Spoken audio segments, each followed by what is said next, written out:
Today, in the great state of Texas, you do have more businesses that are opening. Our next guest, Natalie Craig, owner of Regimen here in Lubbock. They're going to be open on Monday. Beginning Monday is when they're going to reopen. Natalie, good morning. How are you today? Good morning. I'm great. Thank you. You know what? I think today's a great day for, barbers and salon owners across the state because they finally get back, or they can, if they want to, get back to work and do things in a way that are safe for the customers when they come in. Kind of talk about the steps that y'all are going to be taking over at Regimen and probably steps that a lot of people across the state are going to be taking. Yes, we would hope so, don't we? Well, there's a lot of things we're having to change. We're having to really have the sanitation going up another level. And so we've ordered special chemicals, and we're going to start fogging our location once every 2 weeks as an extra precaution. But besides the mask and the sanitizing and the gloves, we'll have a station there as you walk in. So if you don't have a mask, you'll be able to use one of our masks. And then there's optional gloves for the clients. And then, of course, we have the sanitations all over the place. We have a sofa. You've seen the leather sofa. We won't be using that. And so we're going to change things around in the front room so that you can be 6 feet apart. But that only allows maybe 4 clients to wait. Other than that, we're recommending everybody to sit in their car just like you were doing for pickup and wait there, and we'll text you as you come in. Yeah. So, we recommend everybody that's been sick or has been around with anybody to reschedule and wait for 14 days. So, and that alone is something that everybody changes. Is it 2 days, 14 days, 21 days? I don't know. But, the clientele that we have, they're smart, and they don't want to get anybody sick, and neither do we. So we're going to take the bigger precautions on that. Well, and Natalie, I think a lot of these things y'all were already doing. Before you got shut down by the state. I mean, y'all were already doing this, and you have the lady in Dallas who she had to reopen her salon because she said, "Listen, it's either we go bankrupt or we open up, and y'all fine me to death, but we're going to do something." So many of these places and businesses, just any type of business, they don't want to get anybody sick. I mean, y'all should have been allowed to be open, in my opinion, weeks ago.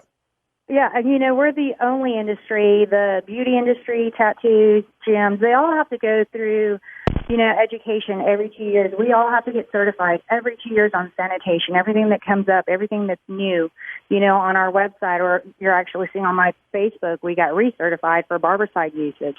And so that's very common for us. So if anybody should have been able to, be up and running, it should have been the beauty industry.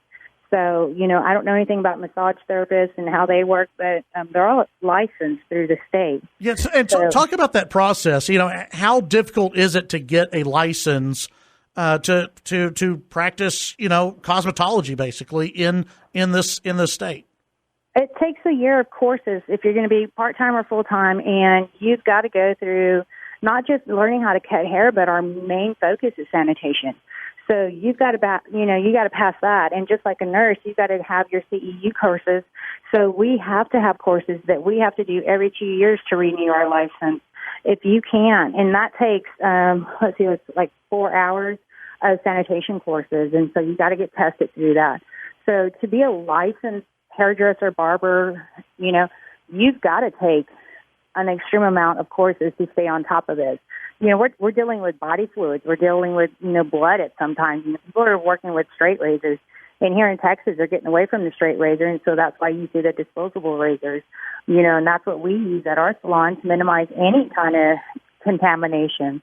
So there's a lot of things we do a little different here, but the process is extremely tedious, let's say that. Yeah. And so industries that, they don't do this, maybe food handlers in restaurants, they have to take that course. But gyms are just the same. Yeah, I mean, when it comes down to hygiene, and this again is why for a lot of people it just did not make sense. Why you could open up a movie theater, No offense to the movie theaters, but, you could open up a movie theater, but you couldn't open up these businesses here. I know. The mall, I was like, great, we're never going to get to open. You're flooding the mall with kids, with people that are ready to get out. They're going to just jump out, run in pajamas just to be out there. And I'm like, how do you sanitize the mall? You can't sanitize. I'm hiring an extra girl just to come in here and just sanitize our stations even twice as much as we were already doing just to comply. I mean, it's ridiculous. It's overboard, you know.